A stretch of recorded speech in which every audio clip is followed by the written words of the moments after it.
Le taux d'inclusion financière en République démocratique du Congo est passé de 3,5% en 2010 à 9,1% en 2013 pour atteindre 38,5% en 2022, selon les données du ministère des Finances. Un chiffre relativement faible comparé au niveau moyen en Afrique subsaharienne d'environ 55%, indique le ministère. Dans le but de faire progresser le taux d'inclusion financière à 65% d'ici 2028, le gouvernement a adopté une stratégie nationale d'inclusion financière pour la période 2023-2028. Cette stratégie d'inclusion financière devrait donc permettre de lutter contre la pauvreté, mais aussi amener une bonne partie de la population à se servir des outils financiers, des produits financiers, à s'insérer dans la bancarisation, mais aussi dans tout ce qui est produits fintech, afin que la République démocratique du Congo puisse donc éventuellement être à la meilleure place, tenant compte de l'importance de sa population, de la taille de son marché.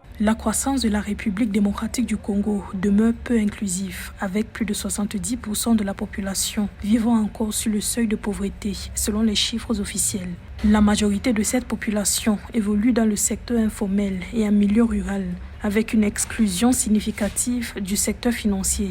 La stratégie nationale d'inclusion financière 2023-2028 va se concentrer sur les groupes exclus, notamment les résidents ruraux, les micro, petites et moyennes entreprises, les femmes et les jeunes. Les autorités entendent donc s'appuyer non seulement sur les produits fintech, c'est-à-dire les produits mobile money, mais aussi la bancarisation, pour pouvoir donc asseoir cette stratégie d'inclusion financière. Le nombre de comptes dans le secteur financier a atteint 21,5 millions en 2022 contre 1,1 million en 2009. De plus, le nombre d'institutions évoluant dans ce secteur est passé de 175 en 2009 à 287 en 2022.